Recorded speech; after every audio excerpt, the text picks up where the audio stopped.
India's number 1 varicose veins hospitals ఐబీసీను సంప్రదించండి. మీ నొప్పి లేని ప్రయాణాన్ని ప్రారంభించండి. నమస్తే రమ్మగారు. నమస్తే జయ.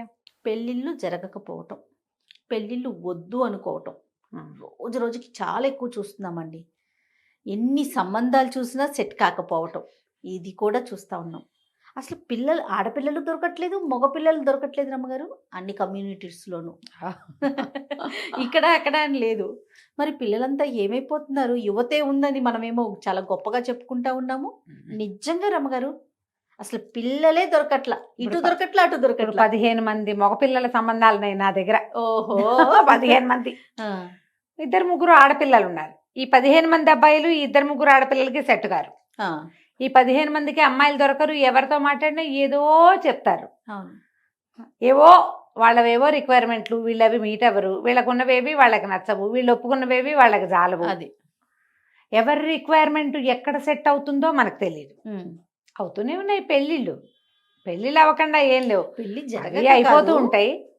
ఈ మధ్యలో ఏంటంటే ఈ బ్యాడ్ ఎగ్జాంపుల్స్ జరుగుతూ ఉంటాయి. కొన్ని కొట్లాటలు, రచ్చకెక్కిపోవటాలు, వీధులకు ఎక్కటాలు, పోలీస్ స్టేషన్లకు ఎక్కిపోవటాలు, ఫేస్బుక్లకి ఎక్కిపోవటము, తర్వాత డివోర్స్లు, ఫ్రెండ్స్లో ఎప్పుడు దిక్కుమాల పెళ్ళి అనవసరంగా చేసుకున్నానన్న ప్రచారాలు.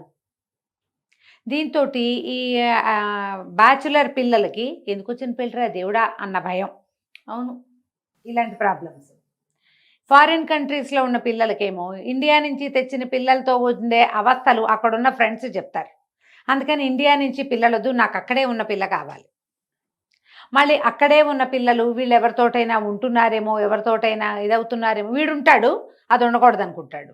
ఇదో ప్రాబ్లం. ఆడపిల్లలకు కూడా ఇలాంటివే. వాళ్ళు ఆల్రెడీ అక్కడ ఉంటారు. ఇక్కడున్న మగపిల్లల్ని మోసుకెళ్తే వీళ్ళకి ఇన్ఫీరియారిటీ కాంప్లెక్స్, వాళ్ళకి సుపీరియారిటీ కాంప్లెక్స్, ఈ రెండు కలిసి అదేదో తృతీయ కాంప్లెక్స్ అవుతుంది. అందుకని అక్కడే ఉన్న అబ్బాయిలు కావాలి. మళ్ళీ వేరు ప్లేసులు కాకూడదు, ఏజ్లు ఇంత డిఫరెన్స్ ఉండకూడదు, ఓన్లీ 2 ఇయర్సే ఉండాలి, లేదా 3 ఇయర్సే ఉండాలి. 2 ఇయర్స్ అమ్మాయి పెద్దదైనా పర్వాలేదు కానీ అబ్బాయి మాత్రం పెద్దవాడు కాకూడదు. జనరేషన్ గ్యాప్ వస్తుంది, ఐడియాలజీ మారిపోతుంది, కంపాటబిలిటీ ఉండదు. ఎన్ని వింటున్నాము, ఇదే కథగా ఉంటుంది. ఈ సందట్లో లవ్ మ్యారేజ్లు అయిపోతుంటాయి, సెకండ్ మ్యారేజ్లు అయిపోతున్నాయి. కానీ పెళ్ళి ఎప్పుడు శేషప్రశ్నగానే ఉంటుంది ఈ రోజుల్లో. అవునండి. ఏదైనా సంబంధం చూస్తే మనం చుట్టాల్లో చూడాలా, ఎక్కడైనా మ్యాట్రిమోనియల్స్లో ఇవ్వాలా. మ్యాట్రిమోనియల్ పెళ్ళిళ్ళు ఫెయిల్ అయినవి కనపడ్డాయి అనుకో, అమ్మో మ్యాట్రిమోని వద్దు చుట్టాల్లో చేయాలనుకుంటారు కొంతమంది. ఈ చుట్టాల్లోనే చూస్తుంటే చుట్టాల్లో క్లోజ్ రిలేషన్స్ పెళ్ళిళ్ళు అడ్డంగా ఫెయిల్ అయిపోయినవి చూసి అమ్మో క్లోజ్ రిలేషన్లో చేసుకోకూడదు, బయట వాళ్ళే నయం అనిపిస్తుంది. ఇంకోసారి మన అనుభవం దృష్ట్యా మనం ఏం చేస్తాం, మనకు వచ్చిన ఐడియాలజీని స్ప్రెడ్ చేస్తాం. ఈ స్ప్రెడ్ ఎంతవరకు వెళ్తుంది? ఇప్పుడు మీ ఇంట్లో మా పిల్లలు ఉన్నారనుకో పెళ్ళికి, మా ఇంట్లో ఏదో పెళ్లి ఫెయిల్ అయిందనుకో, అమ్మలక్కలు ఇద్దరు మాట్లాడినేటప్పుడు అయ్యి బాబాయ్ ఈ పెళ్ళిళ్ళు ఏమిటోనమ్మా, వాళ్ళు చెప్పారని చేసుకున్నాం, మ్యాట్రిమోనియల్స్ వాళ్ళు ఇచ్చారు, ఏదో కనుక్కున్నాం, తీరదస్తే అలా అయింది ఇలా ఏదో, అమ్మో అది పనికిరాదు. మేము క్లోజ్ రిలేషన్స్లో చేసుకున్నామండి, మాది అడ్డంగా ఫెయిల్ అయిపోయింది, మొహాలు చూసుకోలేకుండా అయ్యాం, ఇప్పుడు చుట్టాలు పక్కలు విడిపోవాల్సి వచ్చింది అని వాళ్ళు చెప్తారు. ఇప్పుడు ఎక్కడ చేయాలి? ఇవి ఇలా నడుస్తూనే ఉంటాయి కదా. అవునండి. అవునా? పెళ్ళిళ్ళు స్వర్గంలో జరుగుతాయిట కదా. ఈ మేడ్ ఫర్ ఈచ్ అదర్ జంటలు ఈ కాలంలో లేవు, ఉండవు. ఎందుకంటే మనము సెల్ఫ్కి పీట వేసే కాలం ఇది. అమ్మాయి సెల్ఫిషే, అబ్బాయి సెల్ఫిషే, అమ్మాయి అమ్మా నాన్న సెల్ఫిషే, అబ్బాయి అమ్మా నాన్న కూడా సెల్ఫిష్గానే ఉంటారు. లోకమే అది ఇప్పుడు. ఈ సెల్ఫిష్ వ్యవహారాల్లో ఏదో రకంగా సర్దుబాటు చేసుకుని పెళ్లి చేసుకోవాలి. ఇందులో ఈ మొత్తంలో ఇంకొకటి ఉంది సినేరియో, వేరే కథ ఒకటి ఉంది. జాతకాలు, కుజదోషాలు, ఈ 2 జాతకాలు కుదరలేదు, పాయింట్లు చూస్తారు కొంతమంది, నక్షత్రాలే లెక్కబెట్టి అసలు నక్షత్రమే కలవలేదని మానేస్తారు ఇంకొంతమంది. ఆయన ఎవరికో గురువుగారు చూపిస్తారు, గురువుగారు అఖండ బ్రహ్మాండంగా ఉంది, 32 పాయింట్లు కలిసాయి అంటారు. కితనే గుణ్ మిలే అంటుంటారు హిందీ వాళ్ళు కూడా, బహుసారే గుణ్ మిలే అంటారు. ఈ గుణాలన్నీ కలిసినాయని పెళ్లి చేసుకుంటారు, తనేస్తుంది పెళ్ళి. ఇప్పుడు గుణాలు ఎక్కడ కలవలేదే, అక్కడ జాతకాలు చూసినా ఫెయిల్ అవుతాయి, చూడకపోయినా ఫెయిల్ అవుతాయి. చూడకపోయినా సక్సెస్ అవుతాయి, చూసినా సక్సెస్ అవుతాయి. సక్సెస్ ఆ పెళ్లి మీద రాయబడి ఉంటుంది కానీ ఆ ప్రత్యేక పెళ్లి మీదే దాని సక్సెస్ ఆధారపడి ఉంటుంది. అందులో ఫ్యామిలీస్ సర్దుకునేవాళ్ళు, పెద్దవాళ్ళు మంచి మాట చెప్పేవాళ్ళు, పిల్లలే సర్దుకునేవాళ్ళు, పర్వాలేదులే ఇలాగే ఉంటాయి అని ఆలోచించుకునేవాళ్ళు, లేదా ఎవరైనా మంచి సలహా చెప్పేవాళ్ళు, నలుగురు పెద్దవాళ్ళు కూర్చుని కలిపేసి ఏదో పర్వాలేదు అలాగే ఉంటుంది ఇంతేనని చెప్పి ఉంటే ఆ పెళ్లి ముందుకెళ్తుంది, లేకపోతే లేదు. మళ్ళీ ఈ సందట్లో ఇంకో సినేరియో ఉంది. అబ్బాయిల తాలూకు తీవ్ర ప్రకృతి, అమ్మాయిల తాలూకు తీవ్ర ప్రకృతి. ఇందులో వీళ్ళ మెంటాలిటీసే కాకుండా వీళ్ళకుండే మానసిక సమస్యలు. ఓకే. మళ్ళీ అందులో ఇంకొక పాయింట్ కూడా, ఈ అమ్మాయిది కానీ అబ్బాయిది కానీ డిస్టర్బ్డ్ ఫ్యామిలీ హిస్టరీ. వాళ్ళ ఇళ్లలో చూసుంటారు అత్తగారులు రాక్షసులుగానే ఉంటారని, పెళ్ళామంటే పిశాచమని, ఏ మగవాడైనా వాడిని నమ్మకూడదు మగవాళ్ళని. అందుకని పెళ్లి చేసుకున్న దగ్గర నుంచి మొగుడు మీద అనుమానంగానే ఉంటుంది. పెళ్ళాన్ని ఎంకరేజ్ చేయకూడదని ఉంటుంది మగవాడికి. అత్తగారు అసలు ఆవిడ అంటే అందని, అందంటే అందని, నుంచుంటే నుంచుంది, కూర్చుంటే కూర్చుంది. అత్తగారులు ఇలాగే ఉంటారు. వాళ్ళు ఏమన్నా తప్పే, నుంచుంటే నుంచున్నామంటారు. ఇదే గోల. ఇప్పుడు ఇన్ని సినేరియోల్లో ఈ గోలల్లో పెళ్ళిళ్ళు సక్సెస్ అవుతాయా లేదా అనేది క్వశ్చన్ మార్క్. సరే, ఇన్ని క్వశ్చన్స్లో అసలు క్వశ్చన్ ఏంటి? అసలు క్వశ్చన్ ఏంటంటే పెళ్లి కావాలంటే ఏం చేయాలి, ఏ దైవ దర్శనం చేసుకోవాలి? పెళ్ళి కావాలన్నా, పెళ్ళి సక్సెస్ కావాలన్నా 2 విధాలు చేయాలి. వివాహాలు కావట్లేదు అంటే సాధారణంగా పెద్దవాళ్ళందరూ చెప్పేవి 2-3 ప్రత్యేకమైన దైవ దర్శనాలు. ఒకటి ప్రఖ్యాతమైన మురమళ్ళ వీరభద్రేశ్వర స్వామి దేవస్థానం, భద్రకాళి సమేత వీరభద్రేశ్వరుడు. మురమళ్ళ మనం ఇది వరకు చెప్పాం ఈ మాట. మురమళ్ళలో నిత్య కళ్యాణం, పచ్చతోరణం, ఎక్కడా శివుడికి రోజు కళ్యాణం చేసే దాఖలాలు ఉండవు. కానీ అక్కడ మాత్రం వీరభద్రేశ్వరుడికి ప్రతిరోజు భద్రకాళితోటి వివాహం జరుపుతారు. అక్కడ వివాహానికి వెళ్ళి స్వామివారికి దండం పెట్టుకుని మా పిల్లలకి పెళ్లి జరగాలని ఆ పూట అర్చన చేయించుకుని అడిగి వస్తే పిల్లలకి వివాహాలు అవుతాయని మళ్ళీ వెళ్ళి కళ్యాణం జరిపించాలి అక్కడ ఆ పిల్లల్ని తీసుకుని వెళ్ళి. ఇది లెక్క. అయితే ఇందులో 80% అవుతాయి జయ. మేము వెళ్ళామండి మాకు అవ్వలేదు అని చెప్పిన వాళ్ళు కూడా కొంతమంది కనపడతారు.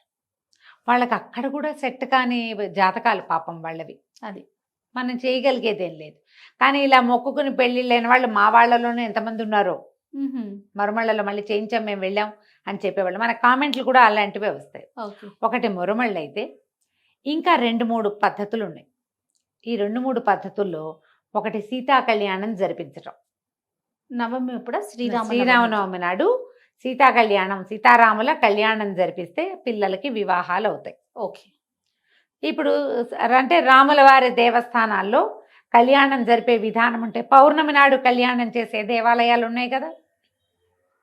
ప్రతి పౌర్ణమికి సీతారామ కళ్యాణం చేసే దేవాలయాలు వెతకండి. నాకు ఒంటిమిట్ట రామాలయంలో కూడా చేస్తారు. అది సీతా కళ్యాణం చేస్తారా లేకపోతే పౌర్ణమికి అభిషేకమో నాకు గుర్తులేదు, కానీ ఇలాంటిది ఉంది. ఇట్లా మీరు కనుక్కోండి. మీ చుట్టుపక్కల దేవస్థానాలు ఉంటాయి కదా, మన ప్రాంతంలో ప్రఖ్యాత రామాలయాలు. కళ్యాణం నెల కళ్యాణం జరుగుతుందా కనుక్కొని అక్కడ కళ్యాణాలు జరిపేస్తే పిల్లలకి వివాహాలు అవుతాయి, ఆడపిల్లలకి ముఖ్యంగా. తర్వాత ఇంకా సుబ్రహ్మణ్యేశ్వర స్వామి కళ్యాణం జరిపించినా కూడా వివాహాలు అవుతాయి.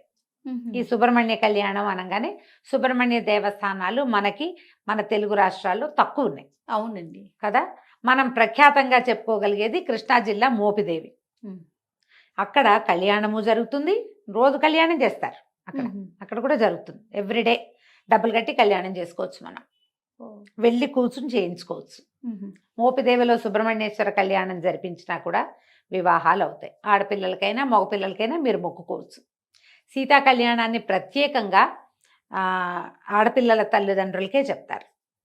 కన్యధార పోసి అమ్మవారిని మనం అయ్యవారికి అప్పచెప్తే కనుక మన పిల్లలకి కూడా కన్యధార పోసే అవకాశం మనకు లభిస్తుందని దాని పద్ధతి.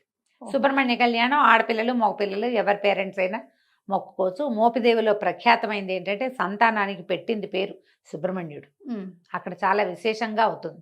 ఏముంది, ఇప్పుడు బస్ ఎక్కితే బందర్ వెళ్ళిపోతాం హైదరాబాద్ నుంచి. ఏ ఊరు వాళ్ళైనా చాలా సులువుగా మచిలీపట్నం చేరుకోవచ్చు. బందర్ నుంచి చాలా దగ్గర. ఇంకేంది, బంటుమిల్లి, చల్లపల్లి అలాంటి ఏ ఊరు వెళ్ళినా, బెజవాడ వెళ్ళినా మోపిదేవి వెళ్ళిపోవచ్చు. ఈజీ, ఏం పెద్ద కష్టమే ఉండదు.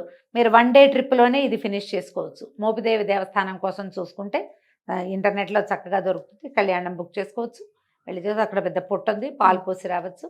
స్వామివారికి మనం ఇప్పుడు సంతానం కలిగితే కూడా మనం అక్కడ మొక్కుకుని సంతానం కలగచ్చు. మా 2 పిల్లలకి తలనీలాలు మేము అక్కడే ఇచ్చాం. ఓ మా వాళ్ళు సుబ్రహ్మణ్యం మొక్కు వాళ్ళే. అదే మనకి పద్ధతులు ఉంటాయి కదా ఇళ్లలో, వాటిని పాటించుకుంటే సరిపోతుంది. ఇవి కాకుండా మనకి తమిళనాడులో ఆరుపడే వీడు అంటారు, షణ్ముఖ క్షేత్రాలు 6 ఉన్నాయి. 6 ఉంటాయి. ఒకవేళ కుదిరితే కనుక పళని, తిరుచెందూరు, తిరుత్తణి, తిరుపరకుండ్రం ఇవి ఉన్నాయి కదా స్వామి మల. తర్వాత ఏమో ఇవే 6. ఈ 6 మీకు ఏది కుదిరితే అది చూడండి. 6 కుదిరినాయా సంతోషం. సంతోషం. సుబ్రహ్మణ్య దర్శనం వల్ల కూడా వివాహాలు అవుతాయి. ఇంకొకటి తెలుగునాట ప్రఖ్యాతమైన ఇంకొక పాయింట్ ఏంటంటే రుక్మిణీ కళ్యాణ పఠనం. వివాహాలు అవ్వట్లేదు, వివాహాల అసలు సంబంధాలు రావట్లేదు, లేకపోతే మనకు అనురూపమైన వాళ్ళు దొరకట్లేదా, ఫలానా లాగానే కావాలంటే మన ప్లాన్ ప్రకారం అవ్వట్లేదు, అలాంటప్పుడు పిల్లలు లేదా మాట వింటలేదు, పిల్లలు పెళ్లి చేసుకోమంటారు, వాళ్ళు కూడా రుక్మిణీ కళ్యాణాన్ని ఇంట్లో పారాయణ చేసుకున్నా చేయించినా పిల్లలే చదువుకున్నా రోజువారీ ఆ ఇంట్లో రుక్మిణీ కళ్యాణ ఘట్టపారాయణం జరుగుతూ ఉంటే మెల్లిగా పిల్లలకి వివాహాలు అవుతాయి. ఓకే, వీటిలలో ఏదైనా చేయొచ్చు. మళ్ళీ ఇందులో మన పెళ్ళి అయిపోయాక పెళ్ళి సక్సెస్ అవటానికి కూడా ఈ దైవాలే పనిచేస్తారు. వివాహం సక్సెస్ అవ్వాలంటే రాముల వారే. ఒకవేళ పెళ్లిలో ఏదైనా ఇష్యూస్ ఉన్నాయి, ప్రాబ్లమ్స్ ఉన్నాయి, రాముల వారి దర్శనం చాలా పనిచేస్తుంది. సీతారామ దర్శనం చేస్తే పెళ్ళిళ్ళు ఫెయిల్ అవుతున్న పెళ్ళిళ్ళు సక్సెస్ అవుతాయి. ఏదో ప్రాబ్లమ్స్ ఉన్నాయి కొనుక్కుంటున్నాం, మాట్లాడుకోండి వాళ్ళు, మనం ఒకసారి వెళ్ళి గుడిలోకి వెళ్ళి మాట్లాడుకోండి. ఆ దేవాలయ దర్శనం వల్ల పెళ్ళిళ్ళు సక్సెస్ అవుతాయి. మనకేంటంటే ఇప్పుడు ప్రపంచం చాలా అన్ని పక్కలకి పరిగెత్తడమే కదా చేయాలి. అవునండి. ఈ పరిగెత్తటాల్లో ఏంటంటే మనకి ఎంతసేపు ఏదో ఒక పెద్ద విషయం మనకి గోల్గా ఉంటుంది. అన్ని విషయాల్లోనూ మనకి పెద్దవే ఉంటాయి. మనం పరిగెత్తగలమా, పట్టుకోగలమా లేదా అనేది మన మీద డిపెండ్ అయ్యి ఉంటుంది కదా. ఇప్పుడు ఈ పెళ్లిళ్లలో నాకు ఫలానాదే కావాలంటే ఎట్లా కుదురుతుంది? ఏదో మనకి కాంప్రమైజ్ కావాలి కదా. 2 రకాల వేరు క్లాతులు, దీని మీద ఆ సీక్వెన్స్ కావాలి, దాని మీద ఈ చుక్క ఉండాలి, ఈ చుక్క మధ్యలో ఈ రాయి అతికించి ఉండాలి అని మనం డ్రెస్సులు డిజైన్ చేసుకున్నట్టుగా పెళ్లిళ్ళు డిజైన్ చేసుకోగలమా? చేసుకోలేకపోతే. బట్టలకి కుదురుతాయి ఆ డిజైన్లు. ఇంట్లో వుడ్ వర్క్ చేయిస్తాం, నాకు ఇక్కడ అది ఉండాలి ఇది ఉండాలి, నువ్వు ఏది అడిగితే అది వస్తుంది. నువ్వు అవన్నీ మెషిన్ మేడ్ టైలర్ మేడ్గా వస్తువులు చేయించి అలాగే పెళ్ళిని కూడా కావాలంటాం, కుదురుతుందమ్మా? అది సాధ్యపడదు కదా. ఇది మనుషులతో వ్యవహారం కదా. నీకు నచ్చినట్టే అవతల వాళ్ళు ఉండాలంటే అవతల వాళ్ళకి నచ్చినట్టుగా నువ్వు ఉండాలి. ఈ పాయింట్ ఉంది కదా. మనం ఈ వస్తుభ్రాంతిలో పడి మనుషుల తాలూకు సహజమైన భావోద్వేగాలని మర్చిపోతున్నాము. అవును, ఆలోచన మార్చుకోవాలి కొంచెం. పెళ్ళి చేసుకోవడానికైనా పెళ్ళి సక్సెస్ చేసుకోవడానికైనా అది లైన్లో ఉండాలంటే అవతల వాడు మనిషి లేదా అవతలది మనిషి, దాని ఐడియాలజీ, వాళ్ళ ఉద్దేశాలు, వాళ్ళ పెంపకం, వాళ్ళ సమాజం, ఇవన్నీ కూడా పాయింట్స్ ఉంటాయి కదా. అవును, దాని మీద కొంచెం సరిగ్గా ఆలోచించి నిర్ణయించుకుంటే చక్కగా వివాహాలు అయిపోతాయి. తప్పకుండా రమ్మగారు. అంటే ఈ 3 చెప్తారు, అంటే రెమెడీస్గా మనం మాట్లాడుకుంటే కనుక. తప్పకుండా. రైట్ అండి. నమస్తే. నమస్తే జయ.